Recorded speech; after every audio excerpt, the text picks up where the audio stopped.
let's go over the parts we got for this gentleman. A lot of suspension arms. So I guess we'll take a look at these and then we'll, ooh, look at this nifty little thing Malcolm put here. Wow, I like that. We'll go over them right now and then we'll just, when we want to dive into it a little bit more, we'll bring them out in the showroom and we'll take a look at them. But these look like rear traction arms. So these rear traction arms are made by SPL. All the arms going in this car are from SPL and all the bushings going in this car are from Super Pro. So this is Super Pro is an Australian company and somehow all of these were available in stock. So we got them pretty fast, but front upper control arm bushings, more front upper control arm bushings from Super Pro.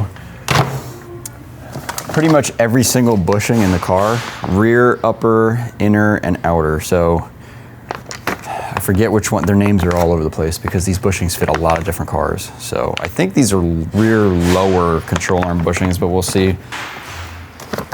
I think these are diff bushings. So we got Super Pro differential bushings, and I'm pretty sure that this was one of the parts on his car that were bad. So this will probably be the most drastic improvement in the way the car feels.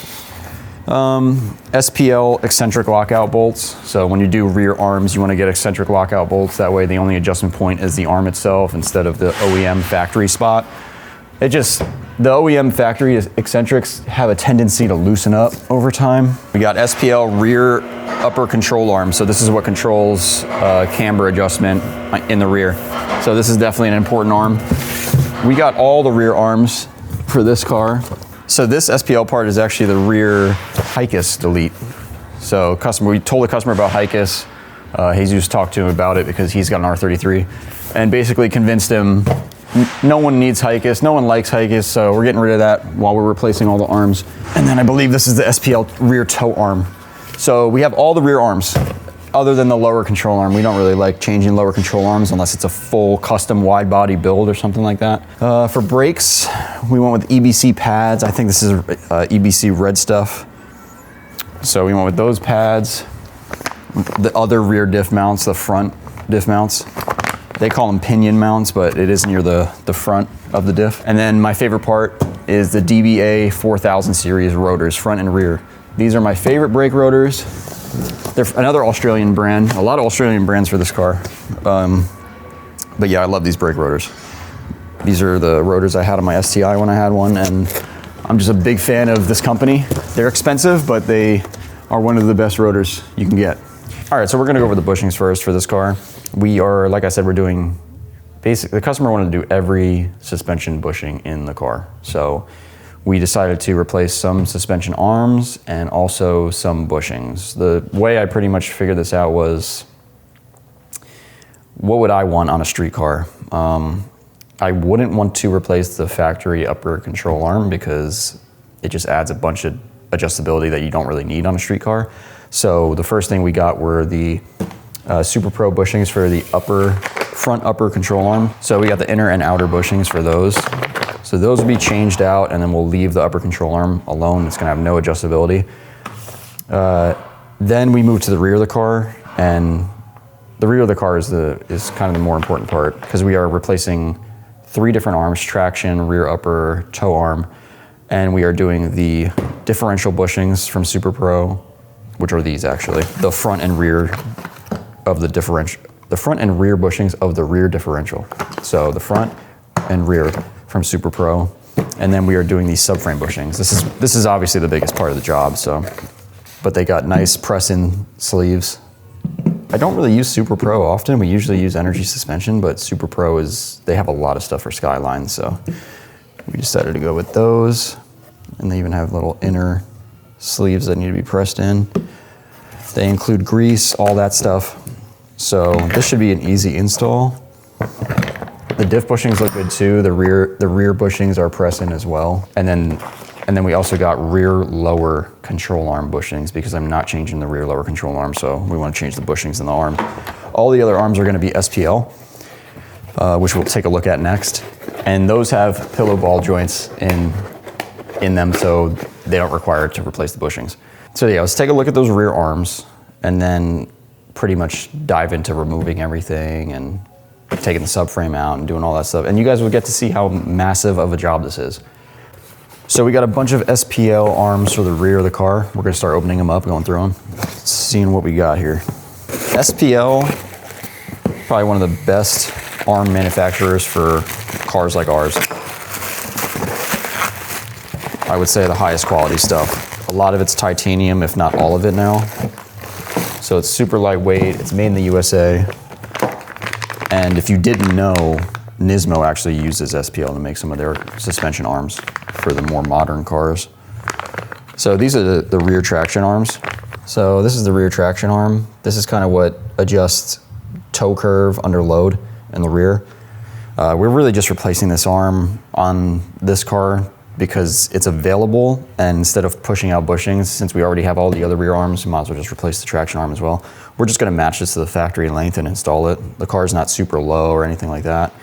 But yeah, it's just a really nice piece. You can see the locking tabs are just Allen key bolts. I really do like those instead of having a big adjustable nut down there that you can't fit any wrench in when you're doing the adjustments.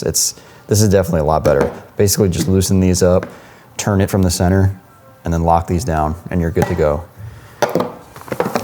Comes with hardware too, which is nice. Zinc coated. Okay, what else we got? Yeah, so usually on a drift car, you don't really see us using a lot of SPL stuff because it's, unfortunately on drift cars, stuff gets destroyed a lot faster than street cars. So we tend to go with cheaper stuff like GK Tech ISR or other components like that. You don't really need full titanium part like this. These arms are just very, very nice and high quality. You want to put on something that you take a lot of care of, not a car you really abuse. That being said, a lot of people do have SPL arms on their drift cars. So they do work, but as you can tell, these arms, some of these arms are rather large. If you compare this to, let's say, an S13 ISR arm, it's going to be tubular and it's going to be real skinny. This is way beefier. Like this is probably going to take a lot of abuse, but the problem is it's also just bigger in general. So it might contact more things if your car's slammed and stuff like that. Although I am realizing now it looks like they have some angle put into this joint right here to kind of help with the car being lower. So that's kind of cool. But yeah, this is the rear upper control arm. So this is what's gonna, it's kind of like they kind of have like a drop adjustment inside of the arm already. That's what that is. Because when this is straight in the car, the knuckle is now sitting a little higher up. So the wheel is tucked more into the fender. So it's kind of like a natural camber adjustment or a camber gain inside the hardware, which is pretty cool. I don't know if I'm getting anti-seize on me or not, but it looks like they must put anti-seize on the hardware, which is also nice. Yeah, I see it on there a little bit. So that means a lot of this stuff is already lubed up and good to go, because most of the time when we get arms here before we install them, we disassemble a lot of stuff and we grease everything so it doesn't seize. It looks like some of this is already done. So just a really high quality part. I believe this is anodized. Same thing with this one, just one adjustment point. And then this is the lockdown nut right here, or a lockdown bolt, it's an Allen key. Also, Allen head bolts right here as well to clamp this down. So there's actually, instead of having two lock nuts on the adjustment rod, it's Allen keys. And I definitely prefer this way. Sometimes it's harder to get to, but it's definitely a lot better of a system. So this is the rear upper. A lot of the hardware that we're opening today is also usable in S14. Actually, I think all this fits in S13 and an S14 too. So, okay, so now this is something I'm not really familiar with. This is SPL's Hikist Elite for Z32 Skylines, probably maybe S13s. It might be a different part number. I mean, I kind of get the gist of this because we've installed other companies, so I can probably walk us through this whole thing. So basically what this is doing, it's deleting the entire Hikist bar on the back of the car, and the Hikist bar is also controlling the toe adjustment on Nissans. So you have to get rid of the center bar, but you also have to get rid of they're basically tie rods in the Hikist system, and you have to convert them to adjustable arms. So what they include here, the first thing they include are bushings for the knuckle. So these need to go into the pickup point on the rear knuckles so that you can install an adjustable arm and it will connect to it. So it's really nice that they include these. Some companies don't include these, and then you get everything and you're like, well, how am I supposed to install it into the car without these? You need some kind of way to convert them to a regular pickup point. They got hardware, of course, and they even include a vacuum cap, crush washers, hose clamps, and some kind of a plug, a couple plugs, to basically cap off all the power steering stuff going to the Hikist system. Yeah, so basically there's gonna be power steering lines going back there, and they include everything you need to cap those off so that you don't need to worry about anything. That is another thing that a lot of companies do not include. So this kit's pretty much complete, okay? So if I had to take a guess, I would say you take the Hikist out, and then you bolt these to the subframe where the Hikist would go. Usually you'd have traction arm, rear upper control arm, and then tow arms, but this car has Hikist, so now you have to do this whole setup. So this is one side of the Hikist Elite. This is basically an adjustable rear tow arm. So same situation, adjustment point is in the center, and the cool part is they give it to you already set up. You can just throw this in, loosen these Allen keys, and start adjusting from the center. But same thing, 2 locking points out here. This is like the easiest arm to adjust. Your alignment shop is gonna be very happy. But what I'm thinking how this goes is this is your subframe right here. These are bolted on the subframe. This is gonna bolt right here. You're gonna install these, I guess, pillow ball joints inside the knuckle, and then those are gonna go right here. And that's pretty much how this is gonna go on both sides. So it's definitely an upgrade. It's super nice quality stuff, and all very lightweight, which like I said, I'm pretty sure all their stuff is titanium. Okay, one more thing for the rear, and then we're gonna jump into the front. Pretty standard on any install of adjustable arms on any of these cars is a rear lockout kit. So basically what you do, you're getting rid of the rear eccentric bolts from the factory, and you're replacing with solid spacers or washers, and then you're just putting in regular bolts. So these are gonna go basically where the arm connects to this one, the rear upper control arm. And when you're doing all this with a Hikist in the back, you really only need one of these. So you're gonna install these on this side that goes to the subframe, and that way you get rid of the OEM eccentric adjustment that tends to move and shift under load. And you just have this as an adjustment point, which is way more sturdy because you have 2 points of locking it. So it's definitely a lot better system. If you really need a lot of adjustment, you can keep the eccentric bolts, and then you can adjust this, and you can adjust the eccentric bolts, and it'll move the arm in 2 different spaces. But most people just want to get rid of the OEM stuff at that point. Okay, now we're going to jump into the front. I only got 1 adjustable arm for the front of this car because, like I said, we're trying to keep it relatively street friendly. Every time you install pillow ball joints like this, or anything that's not a rubberized bushing, you're going to add a little bit more harshness and vibration to the car. So I wanted to try to keep the aftermarket arms to a minimum, but he also was interested in getting aftermarket arms. This is the front tension rod. SPL tension rods have always looked the same compared to the others. They are super beefy and just a solid piece of, I guess, titanium now, but I think they used to be steel or aluminum. But they've always just been a very, very big piece. Most tension rods do not look like this from the aftermarket world. They're pretty skinny. So SPLs are definitely the strongest ones, I'd say. Same situation here. We have an Allen key lockout on the outer portion, but then you have a standard locking nut on the inside, which is funny.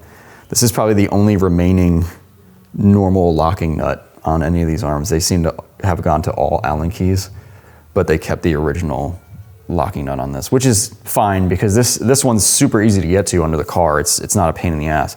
The rear ones are a pain in the ass. If you don't have like a wide range of wrenches and different adjustable size wrenches, you end up having to, especially for the rear tow arms on S chassis and stuff like that, you end up having to bend the subframe in order to have access for your wrench to go in to get to the nut. It's a pain in the ass. This stuff is definitely a lot easier to lock down. But the front of the car, you have ample amount of space to put a wrench on this nut, so putting an Allen key in the back wasn't really even necessary. Another cool thing about SPL Arms is they actually include a mounting point for a brake duct that they sell. So I probably am gonna actually ask the customer if he wants to do something like that, because this car has a lot of clearance. It's not going super low. We're actually raising the front of the car up. So when you mount this inside the car, you can actually install their brake caliber cooling duct as well, which is an awesome piece. So they include the hardware for you in case you want to do that. I would probably just take this off. If you don't want to do the brake duct, just take these out so you don't run them over. But yeah, that covers all the SPL arms that are going in the car. All right, guys, we got some parts today. We got some Stance XR1 coilovers. So we want to just open them up and show you guys kind of the quality and what to expect when you get one of these coilover sets. So these are the rear coilovers, the Stance XR1s with the Swift spring upgrade. These are the best springs you could run on your car. And plus the stickers on these, the spanner wrenches have, I think it's laser engraved logos on them. That's pretty awesome. These little knobs you can just put on there, tighten it with an Allen key, and then it's a lot easier to adjust the dampening. You get stickers, you get instructions. Stance does supply helper springs on certain applications when necessary. They also have the Swift spring upgrade on the front coilovers.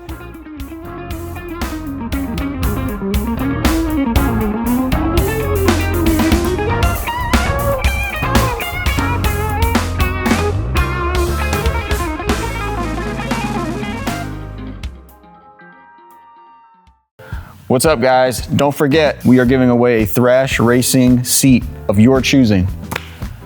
Anything from the Pro Spec Sigma to the Gamma to the Beta. We got all the seats here. We got a lot in stock, and if we don't have it in stock, you can special order it and it'll come on the next container. Every $5 spent is one entry, and Faction Motorsports branded parts and merch are double entries. So make sure you get those orders in on the website for a chance to win a Thrash Racing seat.